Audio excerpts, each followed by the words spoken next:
¿qué tal, estimados estudiantes? Entonces vamos a continuar con la explicación de nuestro quinto tema del área de comunicación en este segundo bimestre.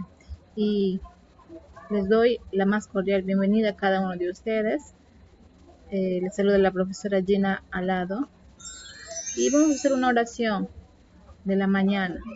Siempre no hay que olvidarnos de Dios y darle las gracias por todo lo que nos da. Gracias, Señor, por el día de hoy, por la vida, por mi salud, por mi familia, por las familias de cada uno de los estudiantes, por el pan en mi mesa y por tu compañía. Bendice y cuida de cada uno de nosotros y llévanos de tu mano durante ese día. Amén. Bien, el tema de esta semana es conociendo un poco más sobre el siglo de oro y barroco. El propósito de la clase es leer y contrastar información, determinando el contexto, las características, los autores y los géneros discursivos de la literatura del siglo de oro y el barroco.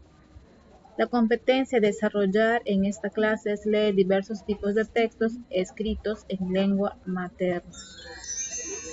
Bien, jóvenes, para que puedan entender el tema, he preparado un video para que ustedes puedan tener nociones sobre el tema que vamos a tratar, ¿no? El tema ya hemos visto, les he presentado de que es conociendo un poco más sobre el siglo de oro, una etapa de la literatura que ha cobrado muchísima importancia en su momento.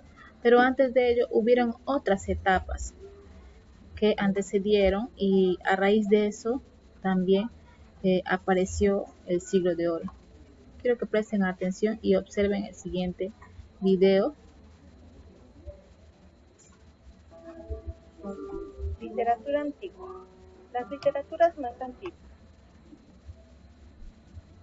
nacieron en el Oriente y hasta el siglo XV.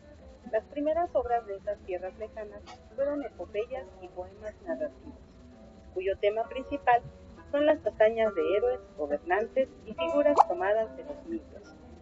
Entre las obras más destacadas de esta época que han llegado hasta nosotros, podemos mencionar el Libro de los Muertos, proveniente del Antiguo Egipto, el Antiguo y Nuevo Testamento de origen hebreo, el Ramayana y el Mahabharata de origen hindú, la epopeya de Gilgamesh de Babilonia y las obras de Confucio de China. De la antigüedad clásica sobresalen las epopeyas como la Ilíada y la Odisea de Homero, las tragedias de Esquilo, Sófocles y Eurípides, las comedias de Aristófanes.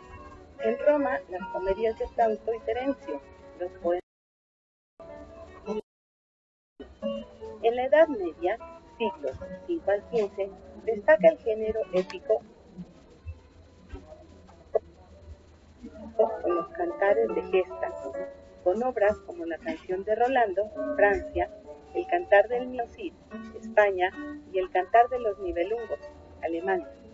En Italia sobresale el extenso poema La Divina Comedia, de Dante Alighieri, siglo XIV, en lengua toscana, que marca la transición del pensamiento literario medieval al renacentista. En el Oriente destacan las Mil y una Noches, recopilación de cuentos y leyendas árabes y medievales, siglo IX. A pesar del tiempo transcurrido, estas obras aún despiertan admiración por su calidad literaria y siguen siendo referencia obligada de tales periodos históricos y de sus lugares de origen. Aquí podríamos añadir, por ejemplo, las creaciones literarias atribuidas a Nezahualcóyotl, el llamado rey poeta de Texcoco. Bien, jóvenes, acabamos de observar el video. En el video se mencionan dos etapas de la literatura que prácticamente son etapas que se iniciaron, ¿no?, en el estudio de la literatura, y uno de ellos es la literatura clásica o antigua, donde tiene como participantes a los griegos y los romanos. Esto se inició, pues, hablamos del siglo X, siglo XV antes de Cristo, hasta el siglo V después de Cristo. Encontramos en ella, por ejemplo, personajes o escritores como, por ejemplo, Sófocles, Eurípides, ¿no? Sófocles con su obra Edipo Rey, Eurípides, Safo, Píndaro, Teócrito, ¿no? También encontramos a Homero, ¿no? Escritor de la Ilíada y la Odisea. En esta época clásica predomina lo que es la parte mitológica. Los personajes de las obras literarias están personificaciones mitológicas. Asimismo, se hace presente una literatura que se realizaba de forma oral. No había escritura hasta ese momento. Los escritores, los griegos y los romanos, escribieron muchísimas obras que sirvieron posteriormente a la siguiente corriente literaria como ejemplo. Y, por ejemplo, las obras que se escriben en esta época clásica o antigua son, por ejemplo, la Odisea, la Ilíada, Edipo Rey, las ranas, Filoctetes, ¿no? Edipo, los 7 contra Tebas, ¿no? Edipo en Colona y otras obras literarias que sobresalen en esta época de literatura clásica. Entonces, luego de la literatura clásica encontramos también a la siguiente etapa, la primera etapa de la literatura que se inicia es literatura clásica o también llamada greco-romana o greco-latina. Posteriormente aparece otra corriente literaria, otra etapa literaria que es literatura medieval. En la literatura medieval se habla de la presencia de temas religiosos en las obras literarias. La iglesia estaba muy las obras literarias estaban muy influenciadas por la iglesia, los temas eran religiosos. En la literatura clásica, en la primera etapa de la literatura, los temas estaban relacionados con seres mitológicos, a diferencia de la literatura medieval que trataban de temas religiosos, temas de hazañas, de honor, ¿no? Y sobre todo temas relacionados con el feudalismo.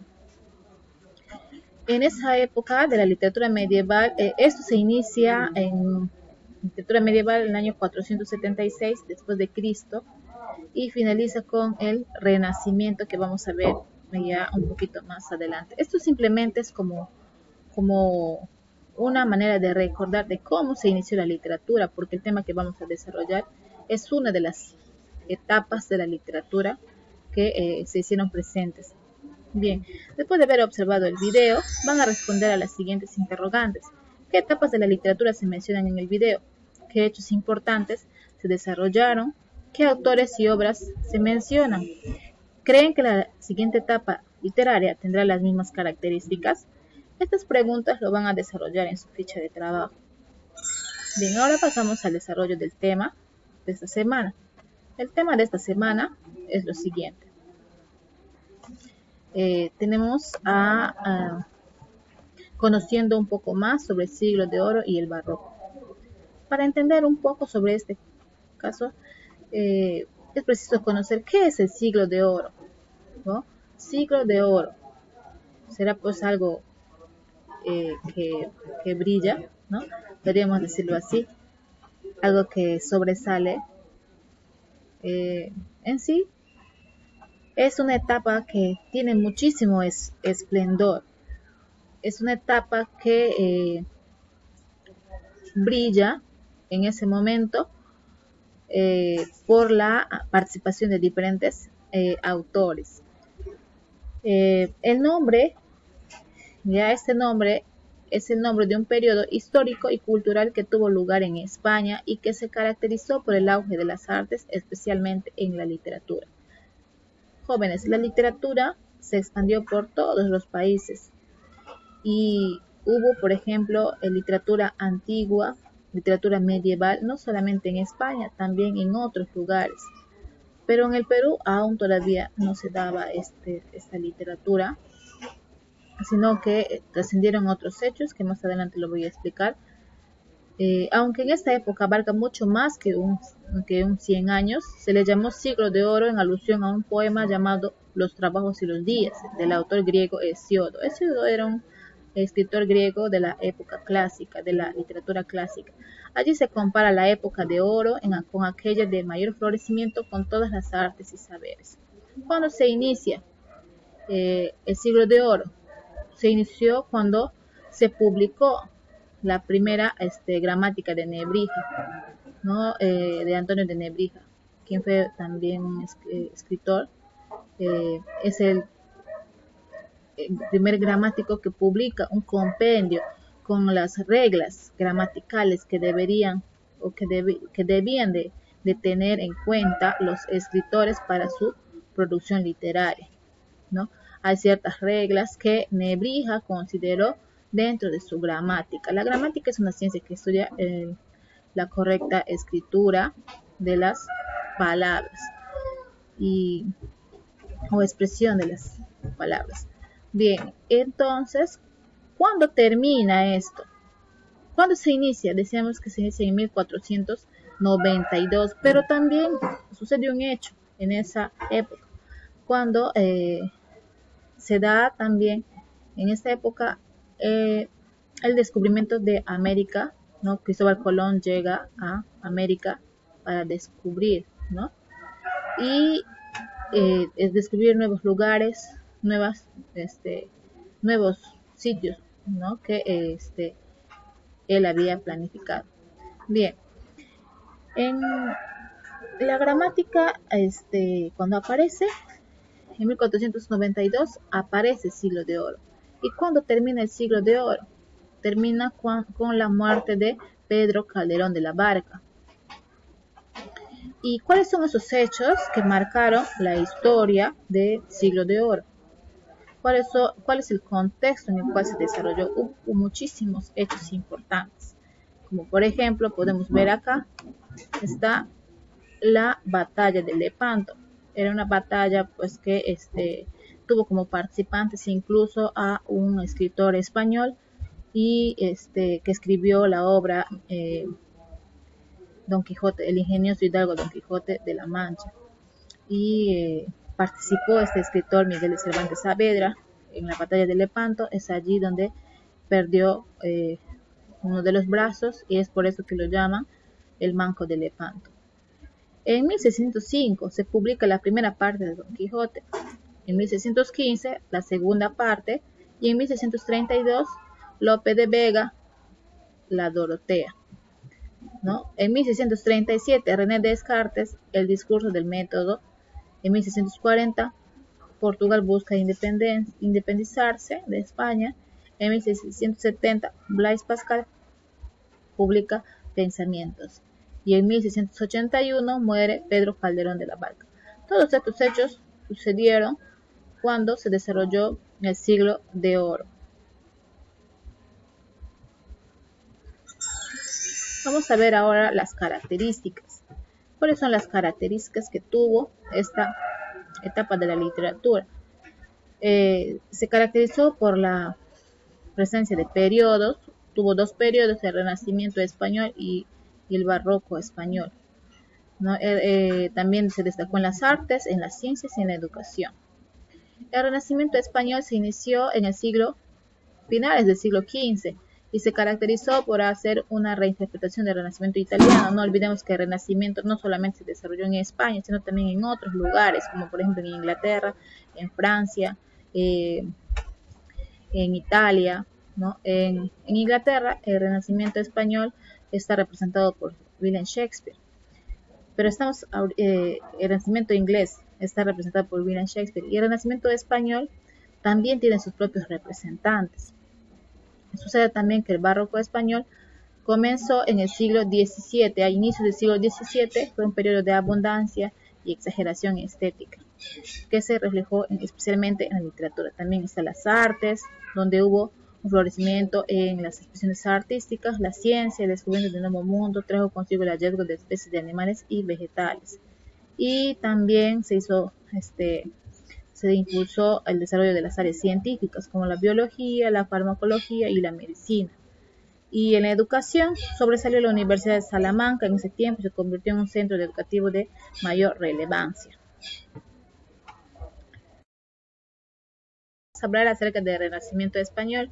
Hemos mencionado anteriormente de que el Renacimiento español y el Barroco son dos etapas que forman parte del Siglo de Oro.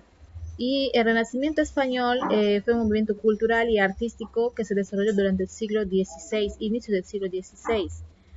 Lo antecede la literatura medieval que finaliza el siglo XV y finales del siglo XV, y aparece entonces, hay un giro total y aparece el Renacimiento a inicios del siglo XVI. Establece una nueva percepción del mundo y del hombre. Con la literatura renacentista en España se inicia un periodo conocido como Siglo de Oro, el cual se desarrolla en siglos XVI y XVII. En esta etapa del Renacimiento cambia totalmente el estilo de las obras literarias. En la literatura medieval, las obras literarias estaban influenciadas por lo religioso.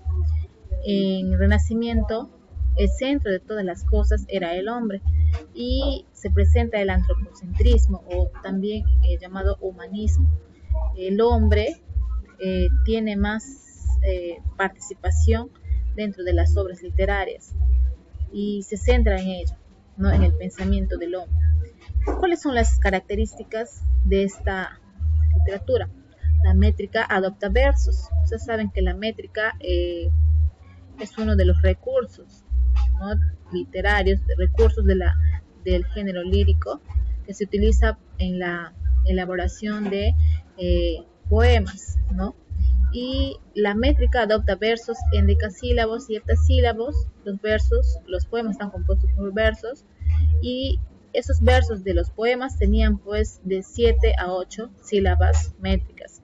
Aparecen también los subgéneros como la égloga, la oda y la epístola. Sobresalen también temas como el amor, la belleza, lo mitológico y amor a la naturaleza. Y también se quiere regresar a lo clásico para considerar rasgos que sobresalieron en la época clásica, ¿no? Y que posteriormente los escritores de esa época seleccionaron para mejorarlo en esa etapa, ¿no?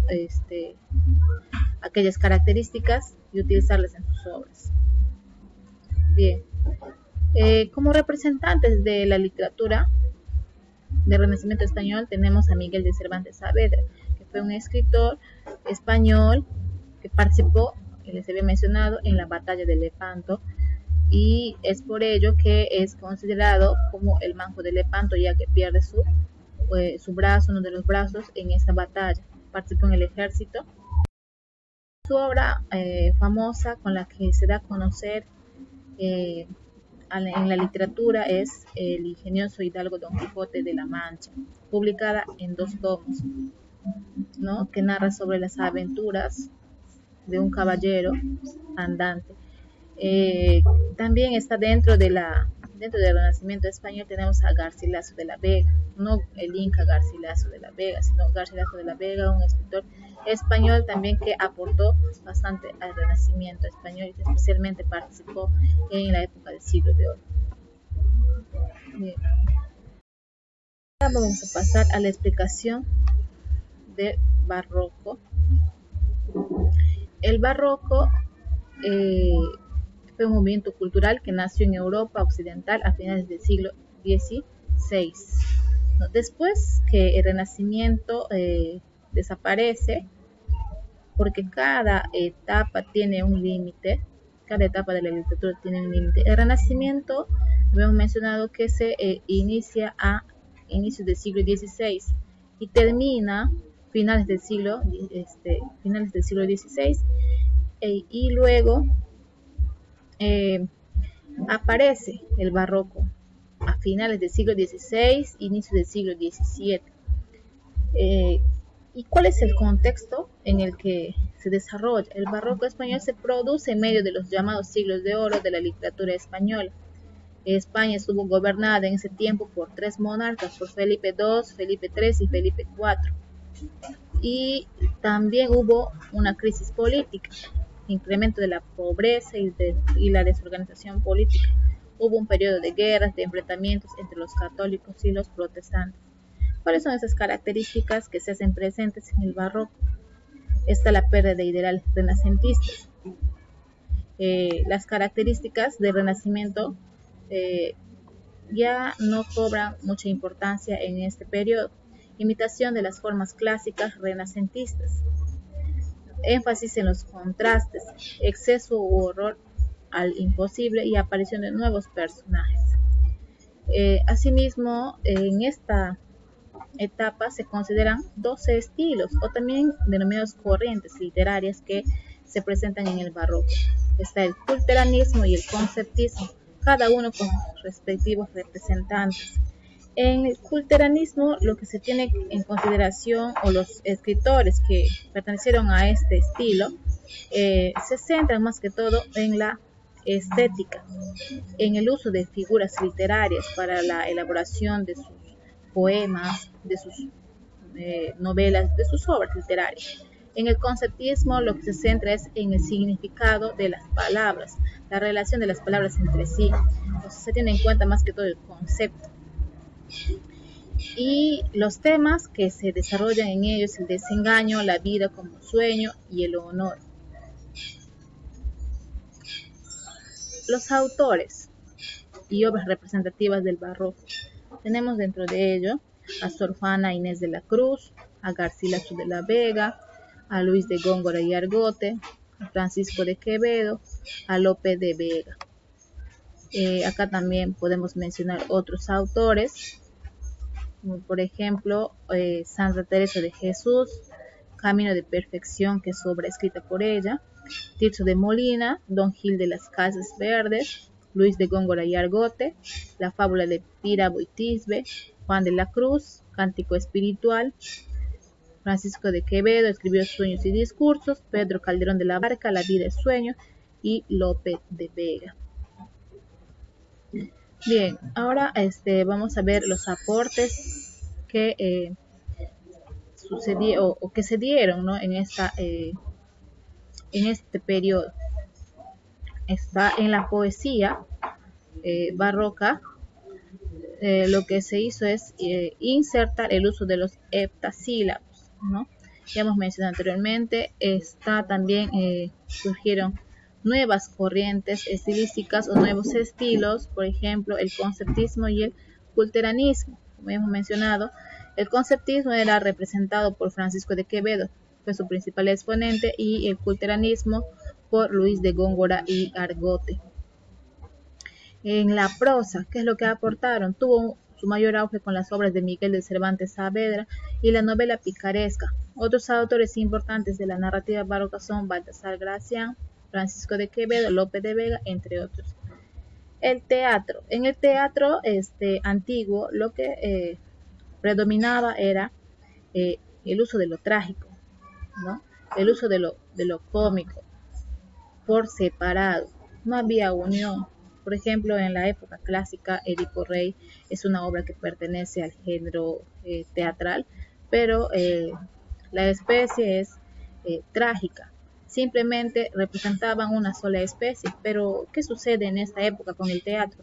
Lo que se hace es que se entrelazan subgéneros literarios o especies. Se une, por ejemplo, una obra literaria y ya no representaba solamente lo trágico, sino que además de representar lo trágico, también representaba lo cómico. O sea, prácticamente dos especies literarias eran consideradas dentro de una obra. Sus principales exponentes fueron Pedro Calderón de la Barca, Lope de Vega y Tirso de Molina. La obra que más sobresalió en esta época barroca es La Vida es Sueño, de Pedro Calderón de la Barca. Y se le considera también a Pedro Calderón de la Barca como un máximo exponente del drama del siglo de oro. Y sobre todo en esta obra lo que se trata es de temas, por ejemplo, como el libre albedrío y el destino. Bien, jóvenes, las actividades a desarrollar en esta semana es lo siguiente. Van a leer las páginas 77, 78 y 79 del libro de texto escolar y van a responder las siguientes interrogantes. ¿Qué historia narra la obra El ingenioso Hidalgo Don Quijote de la Mancha?